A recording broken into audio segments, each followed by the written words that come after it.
Hello, everyone. Welcome. We are here to talk about the British Grand Prix, where Carlos Sainz took his first victory in Formula One, followed by Sergio Perez in second and Lewis Hamilton in third. And we are joined today by a guest host, Alan. How are you doing, buddy? I'm good. Thanks. Well, I just have to say thanks for having me today. And my question to you, Jonah, is before we start, do you think we witnessed the best race of the year so far? Oh, that is a question and a half. No, I have to say, we that was definitely the most action over the course of 10 laps that I have seen in a very long time. So it definitely feels good to see that amount of action. Is it the best race of the year? Look, as a homer, I have to say that the Canadian Grand Prix was still the best, but I don't know if I'm just saying that because I'm a homer or if it was actually true. True. I must say, let's just agree to the fact that the last two races were by far the most interesting races in my opinion, the less predictable races. Yeah. And yeah, there was a lot of action going on for the last two races. Well, listen, before we talk about the race, let's talk about quali. So quali was a ride and a half. First thing that we need to talk about is Nicholas Latifi got into Q3. Oh yeah, for sure. But right just before we start talking about Cali, I just have to say, before they got into quali, I was really, really optimistic, about some teams. I knew with the 2 weeks that that teams had prior to the Montreal Grand Prix, they had time to, update their car. So I was expecting to see a lot of new, improvements during quali. And yes, if we talk about Latifi, yes, Okay, I a lot have of a amazing. question for you. I have a Yeah, question for you about Latifi. Does this yeah. Q3 appearance save his seat? Look, now that the race is over, okay, if he would have secured points, I would say maybe there's a chances, but if your quality is good and you can't bring in points for the team, especially like Latifi, he doesn't have any points. I don't think it's gonna change anything. I think personally that Latifi was a little bit lucky to end up in Q3 because Oh, for sure. number one, it was wet, Yeah. and Yeah. number two, Alex Albon was out in Q1. Oh yeah, So for sure. Yeah, yes, he did put in some good laps, but at I think at the end of Q2, the rain just started pouring and it got it more intense. So drivers couldn't really improve their time. So it wasn't a bad for Latifi. So yeah, I was really hyped for him. But I'm still happy that he managed to get a place in the Q3 for sure. It's yeah, exactly. definitely I something out mean, of the ordinary. me and you know a thing or two about rain, eh? Oh, trust me, the rain Oh, in Quali, yes, something we're familiar with. Yeah. yeah, we know a thing or two about rain. For those who don't know, Alan and I spent most of Saturday qualifying at the Canadian Grand Prix together, and it was raining. It was raining Oh very yeah. badly the entire day. Oh yeah, yeah. We were well dressed for sure, but yeah, it was quite cold. If we compare Yeah, exactly. to the FP1 the day before, it was yeah, it was I just it's Canadian weather, so, just have to Very expect the worst. unpredictable. Yeah. Um, Meanwhile, Latifi was doing well, and Haas, I mean, in retrospect, they managed to pick it up this race, but in qualifying, after finishing P5 and P6 in Canada, they finish both cars out of Q1. Yes, I have to say I was a bit concerned about it because if we compare quali in the British Grand Prix versus quali in Canada, the conditions were practically identical. Wet. So I was expecting them to to perform the same way they did in Montreal, but I was surprised to see both has out in the Q1. I mean, the thing is that I think that could just be a circuit bias where in Canada, I do we know right now if Ferrari is the strongest engine? Maybe Mm, not. true, Like, true. but the thing is that that engine still has a lot of power. And when you look at a circuit like CGV in Montreal, where Mhm. you're, as David Croft always says, full throttle for 80% of the lap, Um, it's not really like that in Silverstone. I mean, sure, there are a bunch of straights, but I think that some of the famous corners like Cops, Maggots, Baggots, that Mhm. entire area um was, I think, a whole setup thing where you can't really show the might of the engine anyways. I Mhm. might have been just a mix of setup, but in retrospect, they ended up doing extremely well. Yeah, But we're gonna go through that later. yeah. After that, we had Verstappen spinning right round like a record player. Oh my! I Um, think the crowd. Let's just say the crowd loved it. is there something that you'd like to mention for this British Grand Prix, Alan? Who's your favorite driver? Oh my God, favorite driver. I mean, okay, I do have to say I was really happy for Checo. Yeah, Uh, no, but in general, oh, Alan, in general, good question. I know who your favorite driver is. Come on, don't lie to me. Don't go to like, don't go into this whole like fake persona where it's like, oh yeah, Uh, I don't know. We know who your favorite driver is. of course, my favorite driver is Lewis for sure. Like, I have a little bias. I'm gonna make sure that I do not like show that bias during this episode. But of course, I was rooting for Lewis, and I knew Mercedes were gonna come this weekend with like improvements on the car, and we saw it in FP1 and FP2. They really did manage to get a good pace.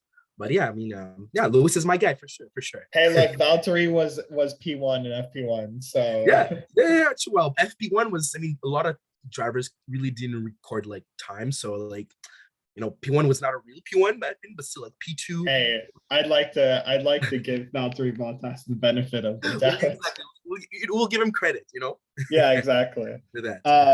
So what do you take of, I mean, more than just the spin, how do you think this shows, like, for me, this is a glimpse of how in tune Verstappen is with this car. Where like the majority of drivers on that grid could, if you had a spin like that, there's no way that they would have been able to recover from a 360 and still manage to keep it on the track.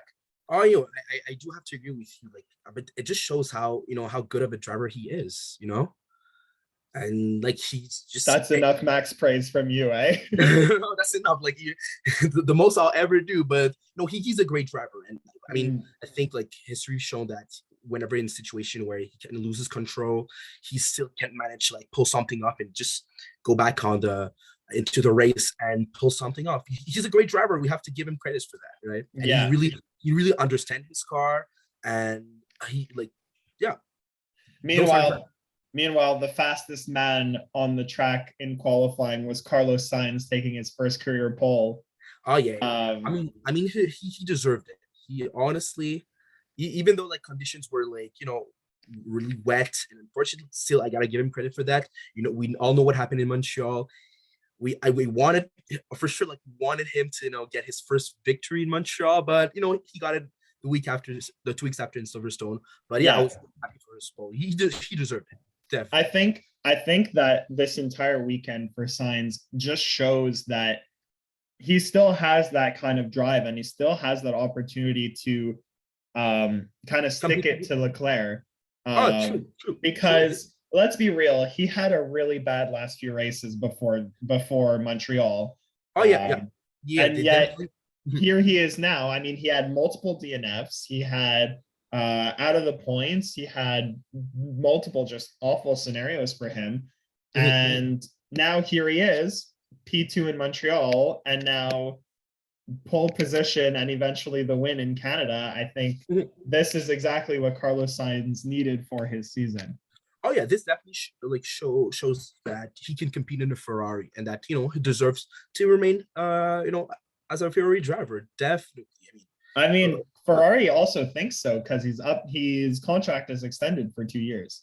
okay. Oh yeah. So it's, I mean, the competition like between him and Leclerc is definitely going to be interesting for the years to come. And even like this year, I think that if he continues to perform, he may be able to get up in the ranks. And saying that he could compete for a title, I mean, not going to say it's a stretch. It could possibly be, but if he continues to perform, I mean, there's a lot of races going on in the calendar, so we could see probably some Carlos more matches. Sainz, future world champion.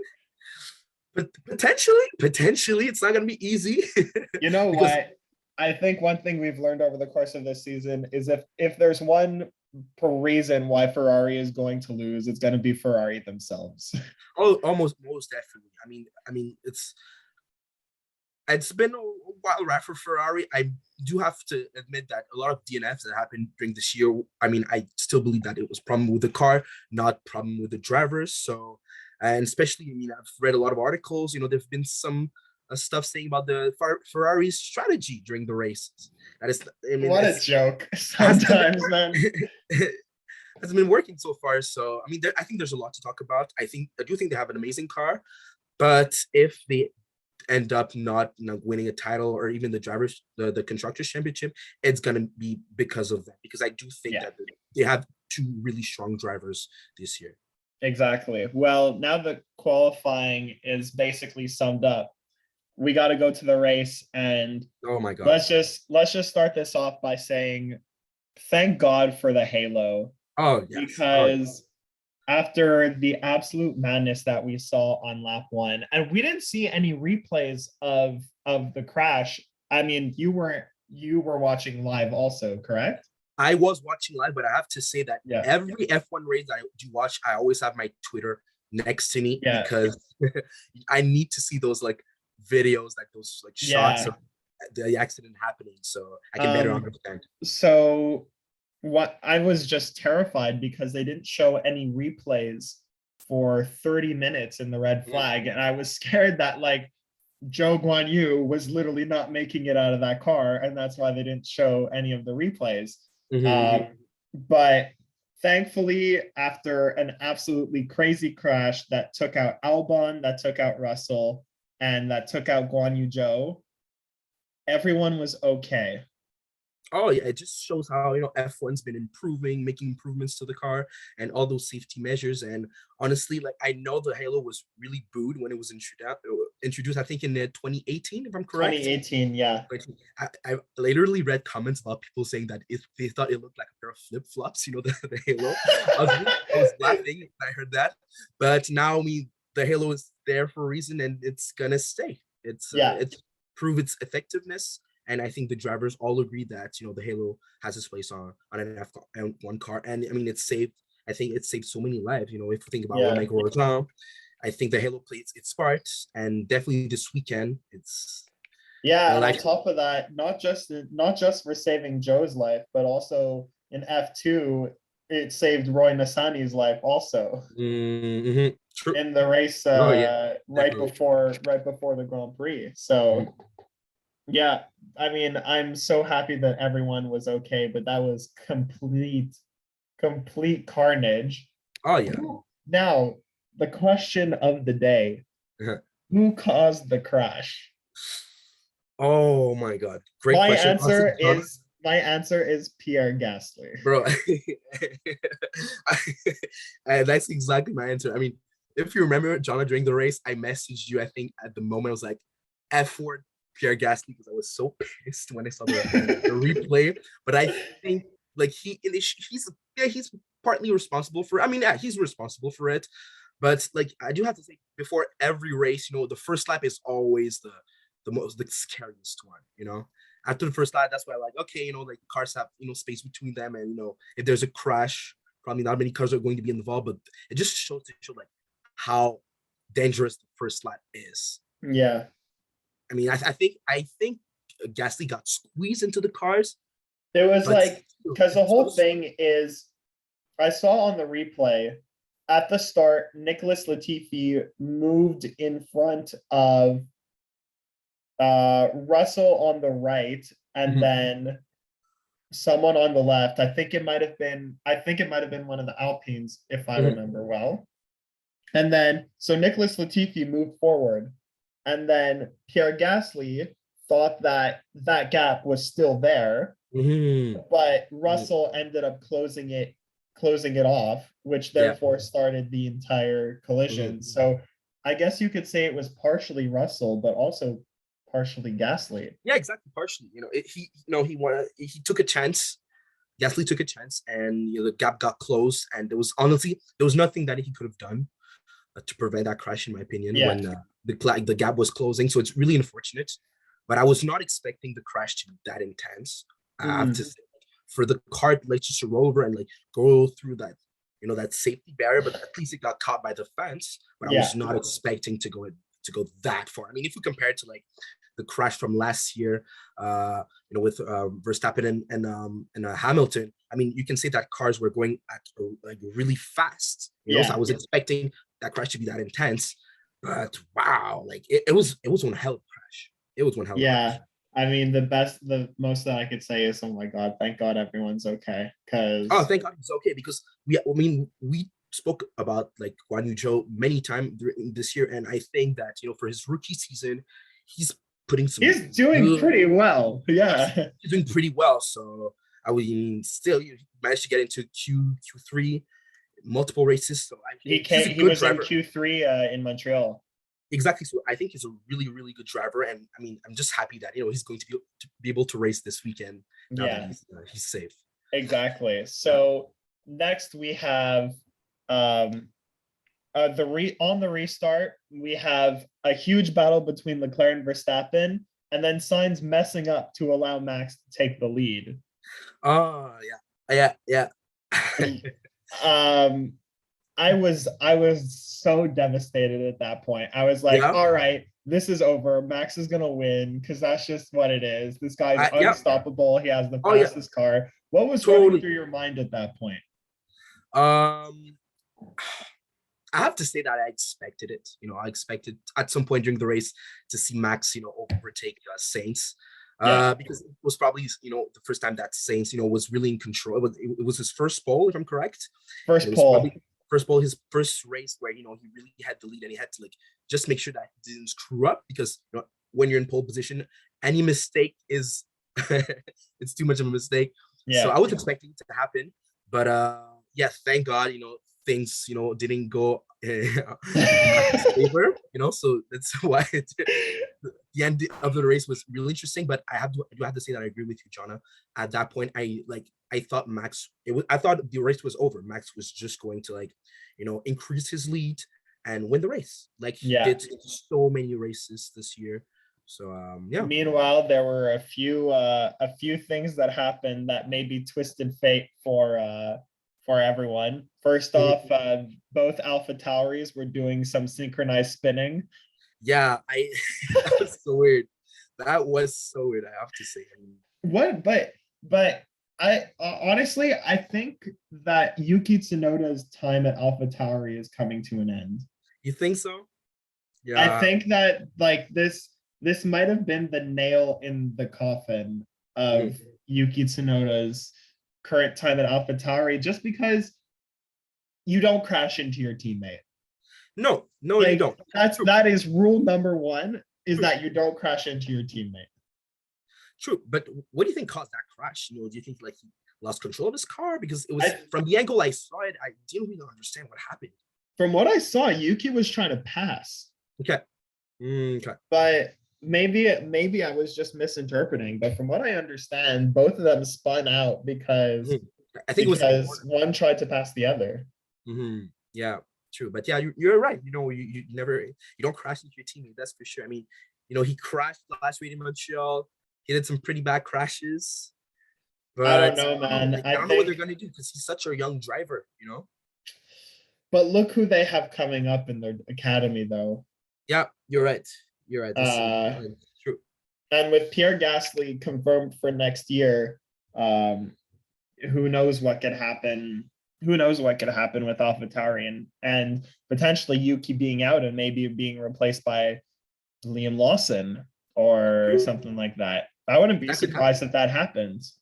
I mean, we're midway through the season, so like anything can happen. But I know we're like getting closer to the time where teams start to announce their lineup for next year. So he has to. We have no confirmation for any driver at Aston Martin, and it's scaring me.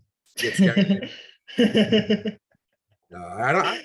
I think it's safe to say that for sure, Stroll is staying. I don't think he'll leave next season.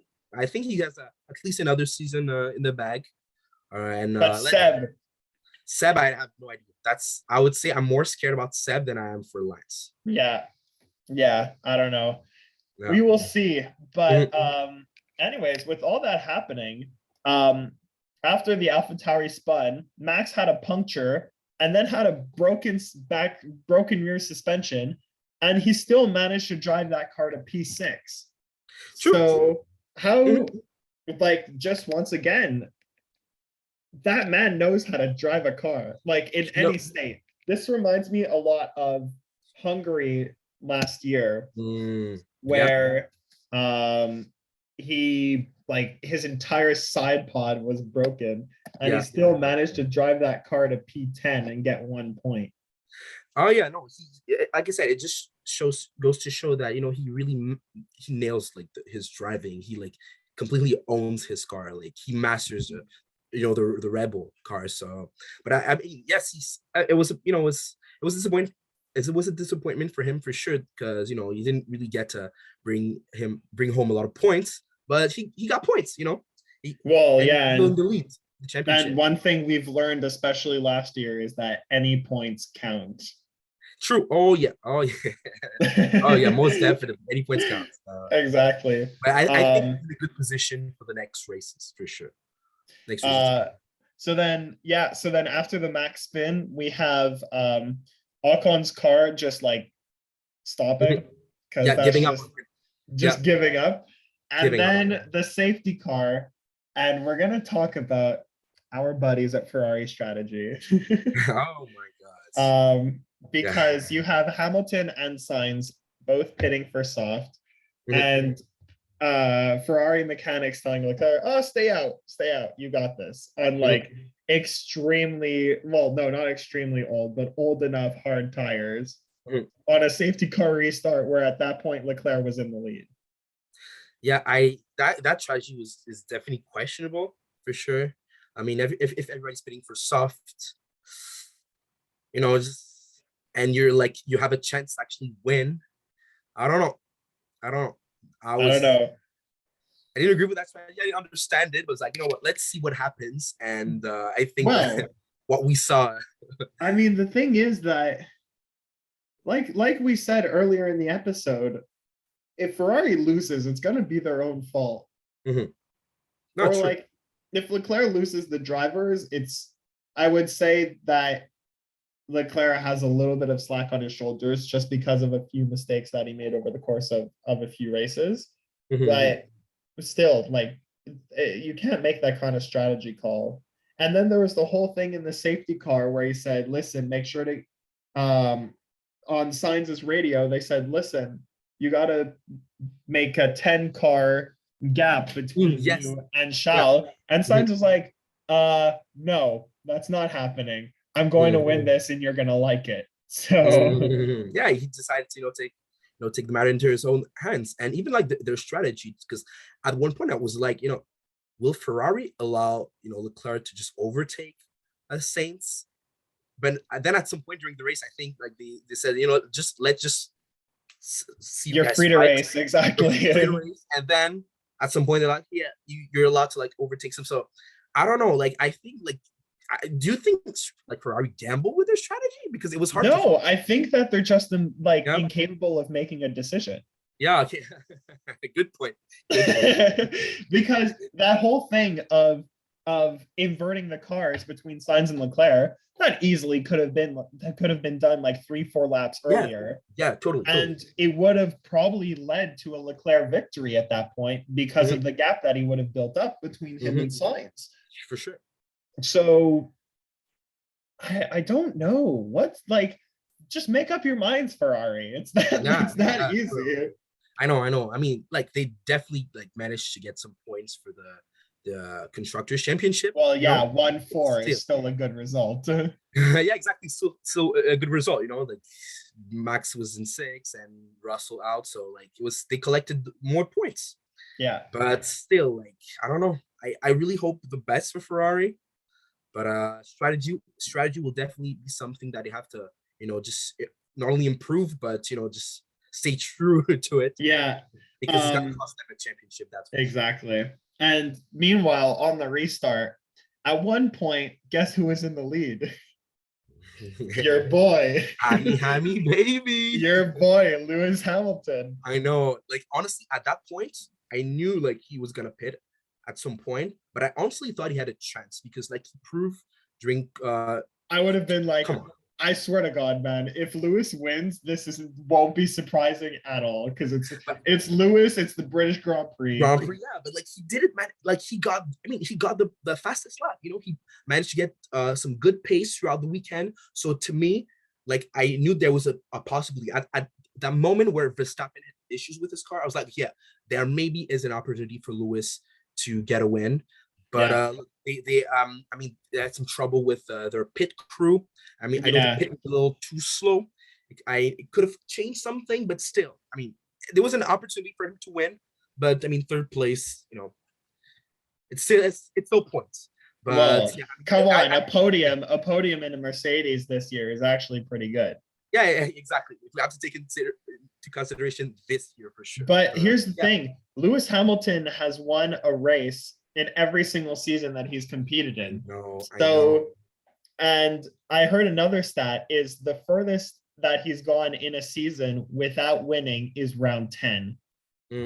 So this was round 10 and Lewis didn't win. But it just shows also that for the amount of crap that I give Lewis, he has still managed to push crappy cars and win at the same time. Like, though he had some bad McLaren cars for a few years, and he still managed to win races. Yeah, totally agree. I mean, I don't agree with all the backlash, but I mean, he's a great driver. He is a great driver for sure. Yes, I'm a bit biased, no, but he's a great driver for sure. And I think that this weekend was, you know, Lewis's closest opportunity to get a win.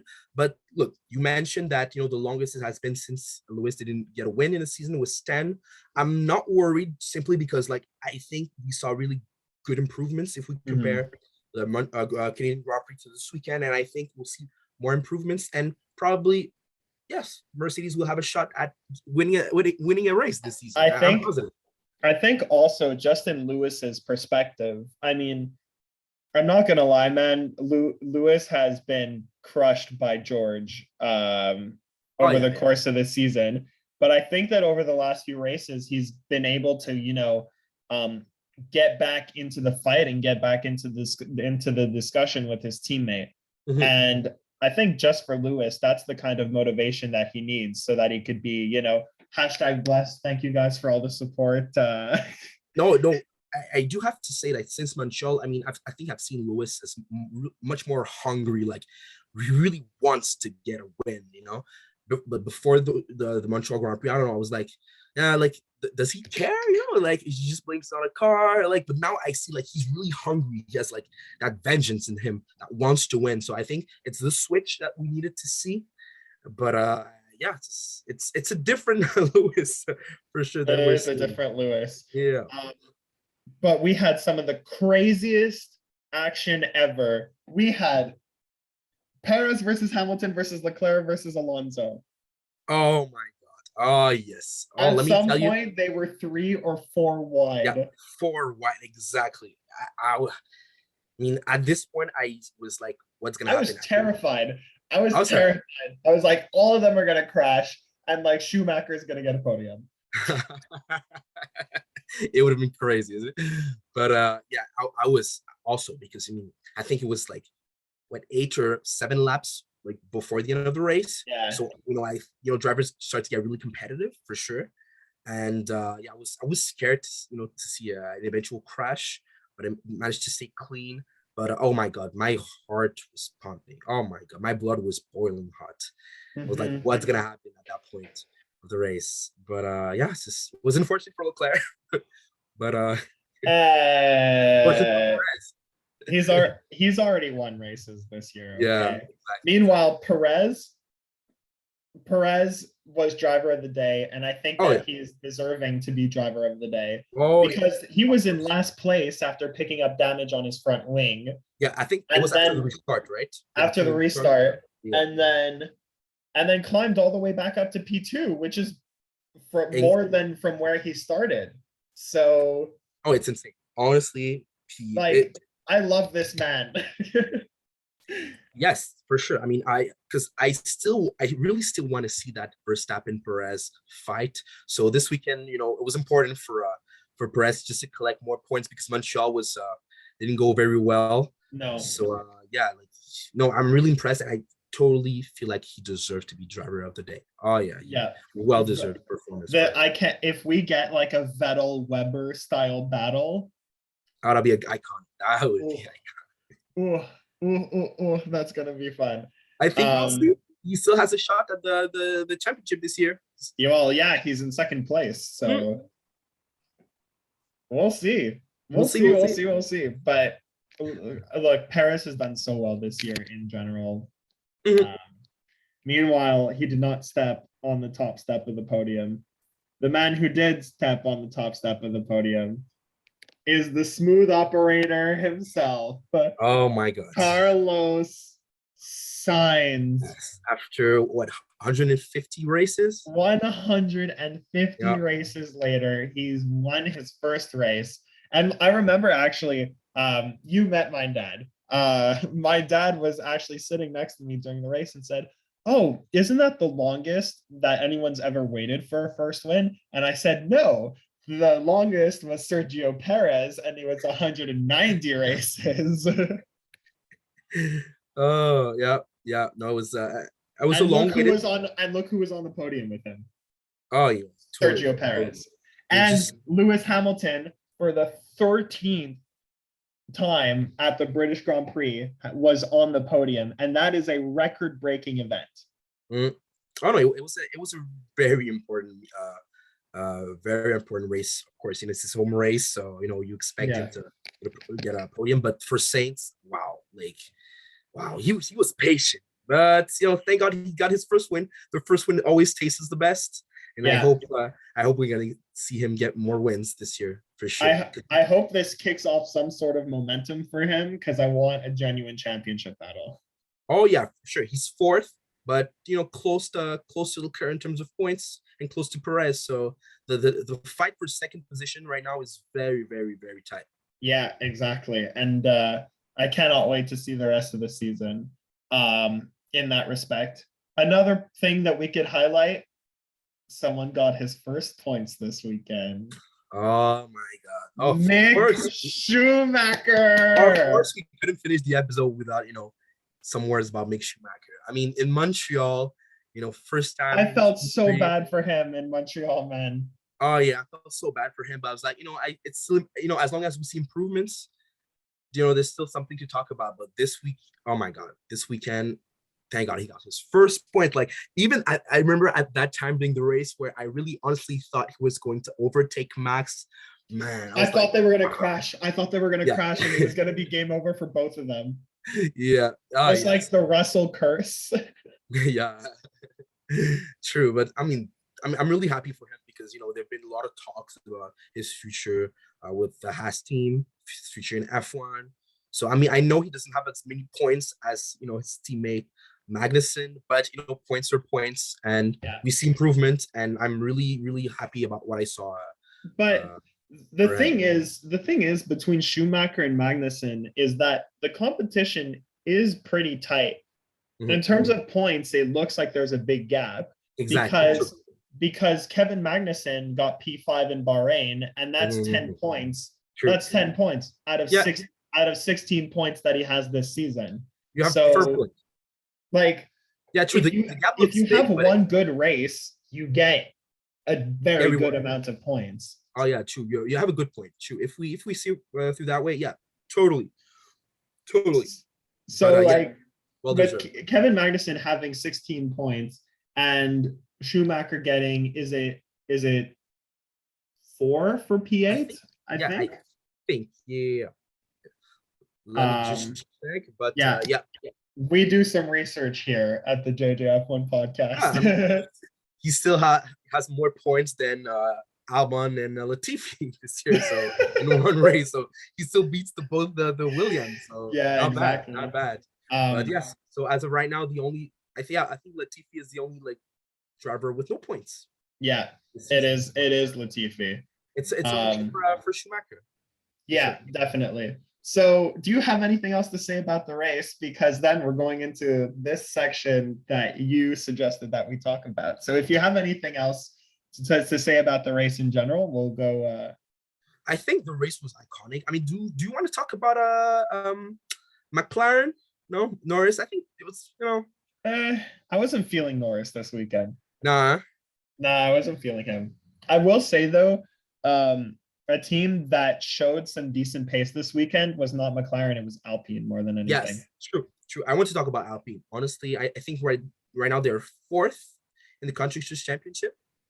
Well, They're behind yeah, it would be Red Bull, Ferrari, Mercedes, and Alpine. Alpine, yeah.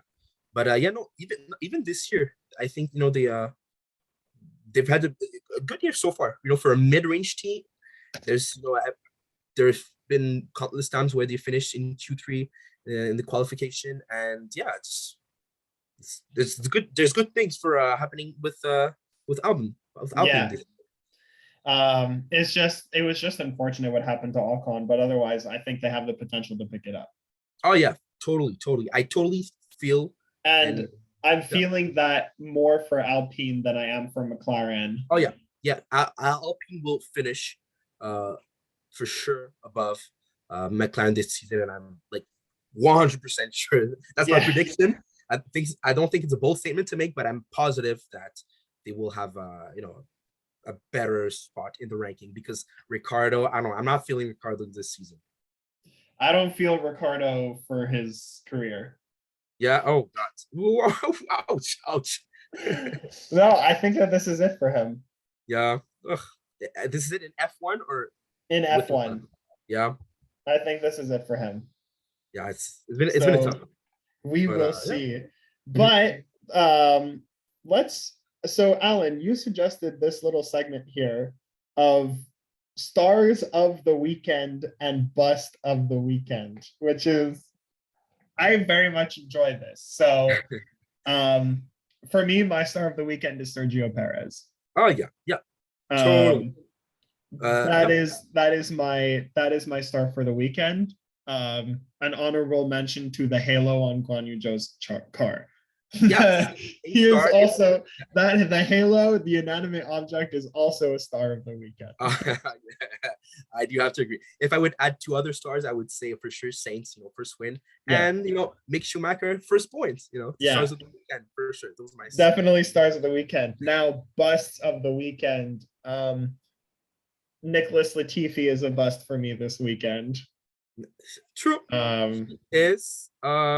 I think Daniel Ricciardo is also a bust for me this weekend. Yeah, true. Yeah. Totally. I would say Yuki. Yuki. Yeah. Just because you're crashing on your teammates. I don't know. You don't do that. You don't do that. So I would say Yuki was definitely a bust weekend in my opinion. Well, he gets better. That I really hope that he gets better for the sake of his career. Meanwhile, in 5 days' time from the time of recording this episode, we are going to Spielberg for the Austrian Grand Prix. Do you have any? So what we do on this podcast is Jordan and I make some bold predictions for what's going to happen the week after, and we see if we actually get it right. I don't think any of us have either gotten any of our predictions right ever, but do you want to make a prediction for next race? Yes, let's make one for sure. It could be any point, any occurrence during the race. It's not necessarily who's going to win. It's what do you think is going to happen? Okay, let's just start by saying who do I think is going to win. I mean, we're going to the Red Bull Ring. I think Max will have that vengeance in him, so I totally see Max winning next week unless something happens really badly. But I see him win for sure. I am positive that we're going to see better improvements with Mercedes for sure. I mean, I think they're going to fight more. I honestly think that Russell will finish in the top 5, even though his streak ended this weekend. This week, so I think he will get back to finish in the top 5. But I think those are my prediction. I think Alpine will have a good race. Well, your prediction for Alpine is kind of what I wanted to talk about. Yeah. My bold prediction is Fernando Alonso is going to be on the podium. Ooh, wow. Wow. Yep. I mean that could happen. It could. You never know. Bold prediction, but you know what? If you go with a bold prediction, I'll go for Norris. Why not? Norris on the podium. He got a podium this season. You know, probably gonna get another one. You know, let's go for that with my bold prediction. I don't think that would happen, but still, it could happen. Let's see what happens over the course of this weekend. So, Alan, thank you very much for coming on. Is there anything that you'd like to plug? Your social media, any projects you're working on recently? Tell us. Oh, I mean, you can follow me on my social media, am.egalite, on my Instagram.